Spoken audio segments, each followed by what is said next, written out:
Hola a todos los amantes y curiosos de la historia, bienvenidos a mi canal. Hoy os traigo la vida del rey Alfonso X de Castilla, apodado el Sabio. Él pasaría la historia por llevar a cabo algunas reformas en su reino, además de fomentar la cultura y la educación. También enriquecería mucho el castellano, ya que fomentó que se hablase y se escribiese dicha lengua durante su reinado. Este rey también se vería salpicado por diferentes conflictos bélicos, en especial una guerra civil hacia el final de su vida. Esta biografía está realizada por petición de Nota Alción, Claudia Serrano, Lidia Nefert, Javi DC, Norma Torres, Martín Tello, Patricia Florido, Raúl González y Marta Sánchez. Alfonso de Borgoña y de Hohenstaufen nació el 23 de noviembre de 1221 en la ciudad de Toledo, en el Reino de Castilla.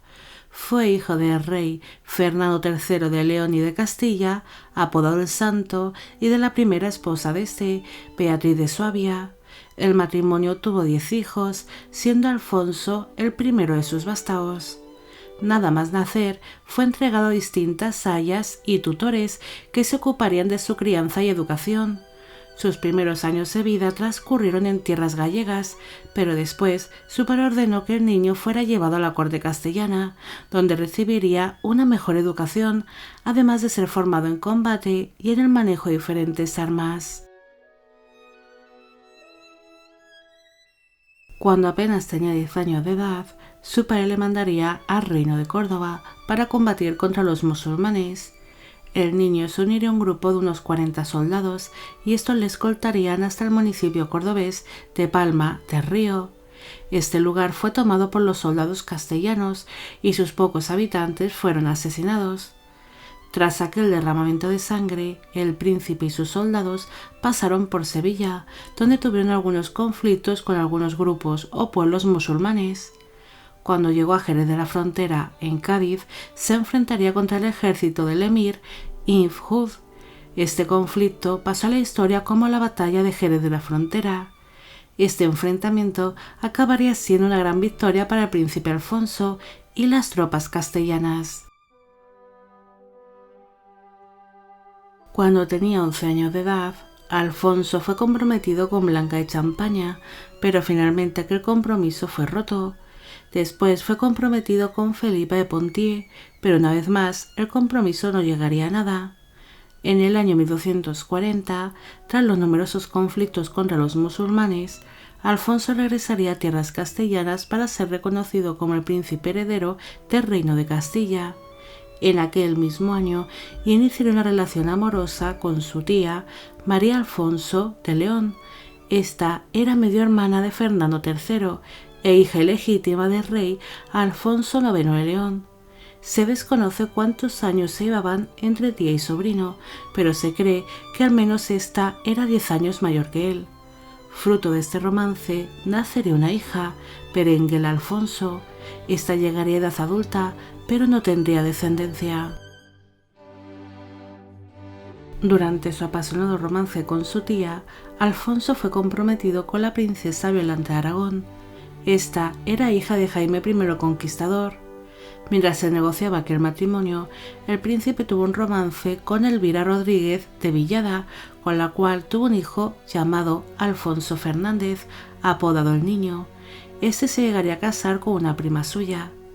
Por aquellos años también mantuvo un romance con Mayor Guillén de Guzmán, y de esta relación nacería Beatriz de Castilla, que acabaría siendo reina consorte de Portugal. Alfonso cosecharía durante su adolescencia un gran número de amantes y tal vez más hijos ilegítimos. En el año 1243, él participaría en la conquista del Reino de Murcia, firmando un año después junto a su futuro suegro, el rey Jaime I el Conquistador, el Tratado de Almizra, donde se fijaban las fronteras del Reino de Castilla y de Aragón para así evitar enfrentamientos. Tras esto, él participaría en la Guerra Civil Portuguesa, donde el rey Sancho II de Portugal se enfrentaría a su hermano Alfonso, el futuro Alfonso III de Portugal. El príncipe participaría en aquellos conflictos mostrándose leal al rey Sancho y uniéndose a su bando. El 26 de diciembre de 1246 se casaría con su prometida Violante de Aragón.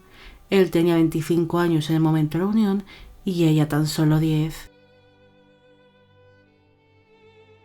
Debido a la corta edad de su esposa, la pareja no podía consumar el matrimonio en un primer momento, y Alfonso pensó en solicitar la nulidad matrimonial para poder casarse con alguna otra mujer, pero debido a la alianza que había firmado con el reino de Aragón, aquel divorcio podría ocasionar numerosos problemas al reino de Castilla, así que decidió seguir casado con su esposa, aunque harían vida por separado durante un tiempo. Él se entregaría a los brazos de numerosas amantes y se cree que por aquel entonces tuvo al menos 2 hijos ilegítimos. Algunos meses después de celebrarse el enlace, Violante empezó a menstruar, así que la niña fue obligada a consumar el matrimonio e iniciar una búsqueda del futuro heredero del reino de Castilla.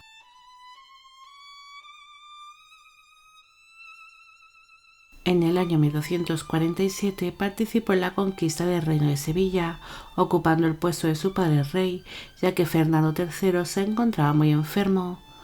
Un año después participó también en la conquista de distintas ciudades y pueblos del reino de Murcia, que seguían siendo gobernados por los musulmanes, que se resistían a la conquista cristiana. Posteriormente uniría estas poblaciones a la corona castellana. Tras la conquista de Alicante, Alfonso pensó en repudiar a su esposa por infertilidad. Llevaban ya 2 años de casados y ésta no conseguía quedarse embarazada. Por aquel entonces la princesa tan solo tenía 12 años y era prácticamente una niña. Violante intentaría hacer lo posible para poder darle un hijo a su marido y así evitar ser repudiada. El 30 de mayo de 1252 fallecería su padre rey, Fernando III de León y de Castilla, así que Alfonso fue reconocido como el nuevo monarca, pasando a ser conocido como Alfonso X de Castilla. Poco después, él se presentó como candidato para convertirse en el futuro emperador del Sacro Imperio Romano Germánico. Todo apuntaba a que acabaría adquiriendo aquel título, así que decidió comprometerse con la princesa Cristina de Noruega. Él tenía planeado que en cuanto ésta llegase a tierras castellanas, repudiar a Violante y casarse con aquella princesa nórdica, de la cual se decía que era extremadamente hermosa.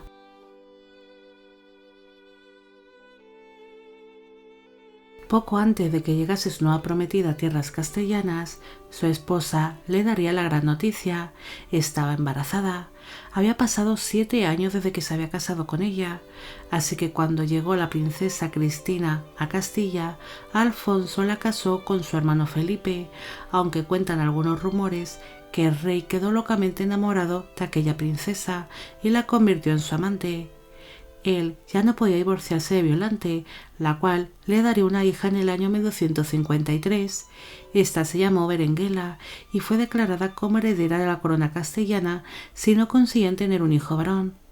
La supuesta infertilidad de Violante no era cierta, ya que le acabaría dando 11 hijos seguidos, teniendo prácticamente un embarazo por año. Teniendo ya la descendencia legítima asegurada, Alfonso se centró en su reino. Él conseguiría modernizarlo y llegó a convertirlo en uno de los reinos más importantes y poderosos de la época. Él entregó muchas ayudas a los agricultores y fomentó la ganadería. También eliminó algunos privilegios que tenía la nobleza y mejoró la justicia. También realizó algunos cambios y reformas dentro del ejército. Debido a la retirada de privilegios de la nobleza, estos se mostraron muy descontentos e iniciaron una rebelión en el año 1272. Alfonso se aseguró que todo ciudadano cumpliera con las leyes, tuviera sus derechos y cumplieran con sus deberes, creando desde el inicio de su reinado el fuero real y las 7 partidas. Alfonso también se mostraría muy preocupado por el reino de Sevilla. Este había sido conquistado por las tropas castellanas, pero debido a los continuos conflictos entre cristianos y musulmanes, gran parte de la población había desaparecido. muchos habían fallecido durante la guerra y los musulmanes que habían sobrevivido a los conflictos decidieron abandonar el reino sevillano, así que el monarca decidió entregar casas y tierras entre sus soldados y entre todo aquel que acudiera hasta Sevilla en busca de una nueva vida, aumentando considerablemente la población cristiana en aquellas tierras. Tras el éxito de la repoblación de Sevilla, hizo lo mismo con otras zonas de su reino que estaban muy despobladas, como por ejemplo en Asturias, Ciudad Real, Galicia, el País Vasco y Burgos, aumentando la población de dichas provincias. El reinado de Alfonso también se vio afectado por numerosos conflictos, como por ejemplo la rebelión de los mudéjares, que afectó mucho a la zona de Andalucía y a Murcia, dejando prácticamente despoblada esta última por las continuas guerras. También tendrá algunos conflictos con Portugal. Tras haber apoyado en el pasado al rey Sancho II, el rey castellano reclamó al nuevo monarca portugués, a Alfonso III, algunos territorios prometidos por el anterior rey. Alfonso X reclamó la zona de Algarve, que se encontraba al sur de Portugal, y ante la negativa de Alfonso III, ambos reinos se enfrentaron por el control de dicha zona. Aquel conflicto llegaría a su fin cuando ambos monarcas firmaron el Tratado de Badajoz, donde fijaron las fronteras entre ambos países, y Alfonso X entregó a su hija ilegítima Beatriz de Castilla al monarca portugués para que ésta se convirtiese en su esposa. Alfonso realmente creía que podría ser algún día el emperador del Sacro Imperio Romano Germánico por ser hijo de Beatriz de Suabia. Él había entregado grandes cantidades de dinero para conseguir aquel título, pero finalmente fue arrebatado por Ricardo de Cornualles, hijo del rey inglés Juan sin Tierra. Finalmente, en el año 1275, Alfonso renunció a su sueño de convertirse en el rey de los romanos. En aquel mismo año, su hijo y heredero, Fernando de la Cerda, falleció de manera repentina, así que Alfonso se debatió en dos. No sabía si declarar como heredero de la corona a su otro hijo, el príncipe Sancho, el cual tenía una gran fama por su lucha contra los musulmanes, o a sus nietos, los conocidos infantes de la Cerda, fruto del matrimonio de su fallecido hijo con Blanca de Francia, hermana del rey francés Felipe III el Atrevido. Alfonso recibió distintas presiones por parte de su esposa, Violante Aragón, y también por parte del monarca francés, que querían que alguno de los infantes de la Cerda fuese el heredero de la corona castellana. Incluso su esposa y su nuera Blanca de Francia abandonaron Castilla en busca de ayuda en el reino Aragón, en el cual reinaba Pedro III el Grande, el hermano de Violante. Este intentó hacer de mediador entre Alfonso y su hermana para que llegasen a un acuerdo. Debido a su gran indecisión, el príncipe Sancho y gran parte de la nobleza castellana se levantaron contra el monarca. Alfonso fue desposeído de todo poder, aunque siguió manteniendo el título de rey de Castilla, pero aún así se inició una guerra civil. Algunas ciudades partidarias del rey Alfonso se levantaron contra el príncipe Sancho y el monarca buscó desesperadamente el apoyo de otros reinos, como por ejemplo el de Granada. Es por ello que se le acusó de ser un enemigo de la fe cristiana. Alfonso se mostró muy dolido con su hijo y lo acabó desheredando. Aunque había sido muy criticado por unir fuerzas con los musulmanes, poco después parte de la nobleza le daría la espalda al príncipe Sancho y se mostraron leales a Alfonso X, pero este no conseguiría derrotar a su hijo. Él se encontraba muy débil y tenía una pésima salud, falleciendo el 4 de abril de 1284 a los 62 años en la ciudad de Sevilla, y sus restos mortales fueron enterrados en la catedral de dicha ciudad. Pese a haber desheredado a su hijo y haber reconocido como sus herederos a sus nietos, los infantes de la Cerda, Sancho fue reconocido como rey y fue coronado como tal, pasando a ser conocido como Sancho IV de Castilla. Se ha hablado mucho sobre la educación que tuvo Alfonso durante su infancia. Se sabe que cuando era un hombre ya adulto hablaba a la perfección 9 lenguas distintas. Él amaba las ciencias, la literatura, la escritura y todo lo que tuviera que ver con la cultura.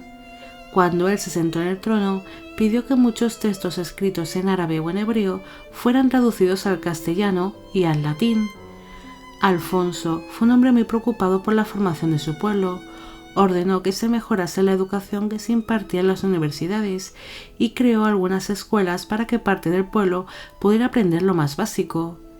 El monarca intentó que en su reino solo se hablase el castellano como lengua principal, además de que fomentó que los escritos de la época también fueran realizados en dicha lengua. Alfonso también amaba la música, así que se cree que durante su reinado se llegaron a componer unas 420 obras musicales, e incluso algunos creen que él mismo llegaría a componer alguna de estas. El monarca también ordenó que se crease un escrito llamado El Libro de los Juegos, donde se explicaba cómo jugar al ajedrez, a los dados y tablas, juegos importados de los árabes. Estos se acabarían convirtiendo en un entretenimiento para la nobleza de la época.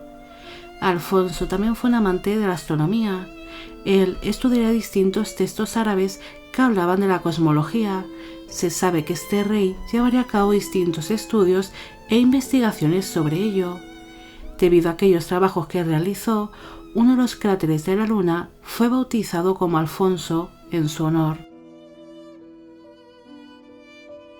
Alfonso fue uno de los reyes más cultos de su época. Su vida estuvo muy marcada por la cultura, la educación y por todos los conflictos bélicos que se van a cabo durante toda su vida. Él participaría en numerosas batallas, tuvo una vida sentimental muy ajetreada y consiguió ser uno de los reyes más famosos y populares de Castilla. Alfonso enriqueció mucho la cultura castellana, hizo grandes reformas y mejoró la educación recibida en las escuelas y universidades, aunque no todo en su reinado fue camino de rosas. Hacia sus últimos años de vida vivió la Guerra Civil Castellana, iniciada por su hijo Sancho. Esto le dolería mucho y no se lo perdonaría jamás a su hijo. Alfonso fue uno de los reyes más importantes de Castilla, ganándose a pulso el apodo del Sabio. Bueno amigos, llegamos al final de la vida de Alfonso X el Sabio. Espero que os haya gustado esta historia y espero que a todos los que me pedisteis que hiciera un vídeo sobre él también. Como siempre, agradeceros todo el apoyo que recibe el canal. Mil gracias por estar suscritos y os agradezco de corazón de que vayáis viendo los vídeos que voy creando. Y con esto me despido. ¡Hasta la próxima!